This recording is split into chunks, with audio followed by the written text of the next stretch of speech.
Hello guys, welcome back to my channel cooking and gardening.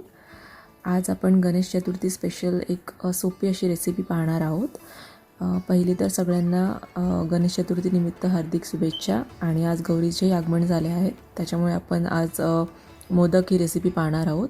भरपूरच सोपी 5 ते 10 मिनटात बनणारी रेसिपी आहे. तर चला आपण याचे साहित्य पाहूया. तर पहिले मी हे अर्धा कप असं गहूचं पीठ घेतलं आहे आणि 1 कप बेसन असं मी घेतलं आहे.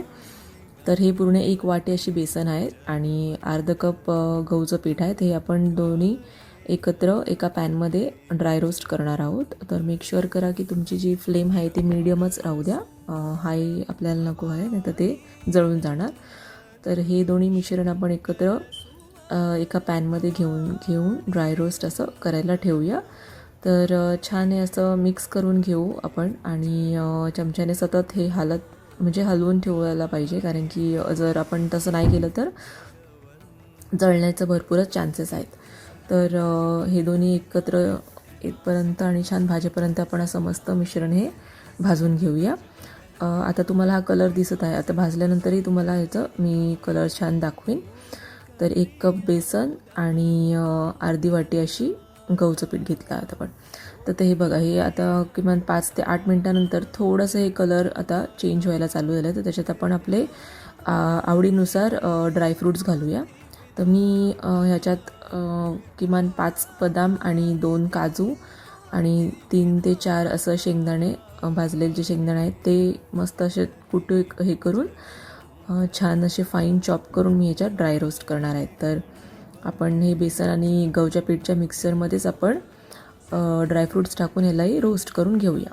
तर हे असं छान रोस्ट करून पहा, किती मस्त असं कलर निघाला आहे. तर छान तुम्हाला दिसेल असं खरपूस असं थोडंसं असं लाईट ब्राऊन कलर झाला आहे. तर तेवढ्यापर्यंत आपण भाजून घ्यायचं आहे. तर मला कमसे कम 10 मिनटं तर लागले भाजायला मीडियम फ्लेमवरती.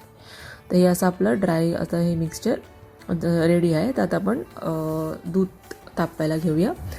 तर सेमच पॅनमध्ये धुवून मस्त आपण कमीत कमी अर्धा लिटर एवढं आपण दूध घ्यायचं आहे. फुल फॅट घेतलं तरी चालते, साधं आपलं जे आपल्याला रेग्युलर मिल्क असतं ते घ्यायचं, असं काही स्पेशल नको आहे. तर अर्धा लिटर एवढं आपण दूध घेऊया आणि यालाही मीडियम फ्लेमवर ठेवून आता ह्याच्यात काय करायचं आहे, आपण आपल्या घरी जे डेसिकेटेड कोकोनटचं असते ना, ते किमान 2 टेबलस्पून एवढं आपण ह्या दुधाच्या मिक्सचरमध्ये घालून घेऊया. तर असं मी हा 1 चम्मच आणि अजून 1 चम्मच डेसिकेटेड कोकोनट घेणार आहे. तर ह्याच्याने कसं असं छान नारळाचा असा फ्लेवर येतो दुधाला आणि जेव्हा तुम्ही मोदक तयार करतील त्याच्यातही फ्लेवर येईल छान. तर आपण त्याच्यात हे टाकून घेऊया.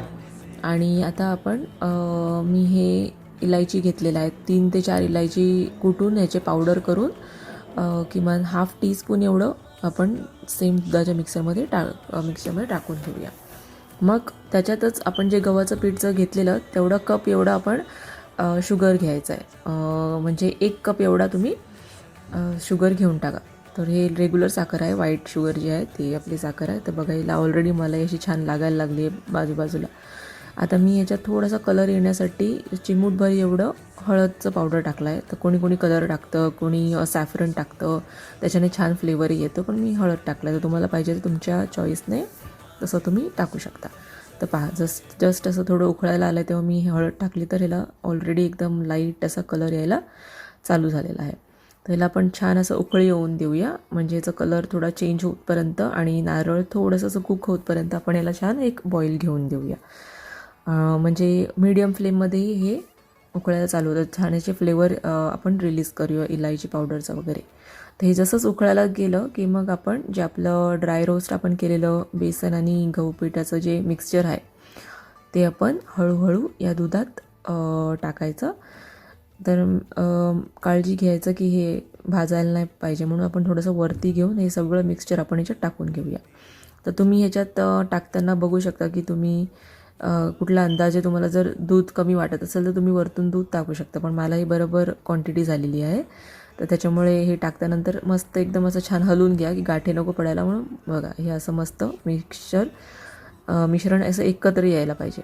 आता ह्याच्यात आपण 2 टेबलस्पून एवढं तूप घालूया आणि तूपने छान असं असं एकदम टेक्स्चरही स्मूथ होऊन जातं आणि आपल्याला मोदक बनवतानाही मदत होऊन जाते. तर हे असं तूप घालून छान मिश्रण असं तुम्ही एकजीव करून घेऊया.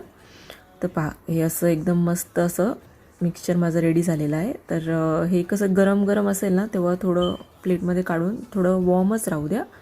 तेव्हा तुम्ही असं हातात असं पहा की एकत्र येतं आहे की नाही. मग तुम्ही ह्याला पाहिजे तर साचेमध्ये टाकू शकता, पण ही रेसिपी मी विदाऊट मोल्डची केली आहे.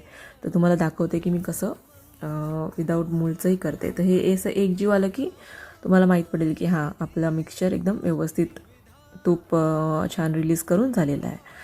तर आता काय करायचं आहे, साईडला एका वाटीत तूप घेऊन ठेवा. हातात असं छान थोडंसं तूप लावून घ्या आणि मग तुम्हाला साईज पाहिजे तेवढे गोळे करून छान असं चपटे करून घ्या आणि मग याला पण असं वरतून शेप देऊन मोदकचा असा एक आकार देऊया.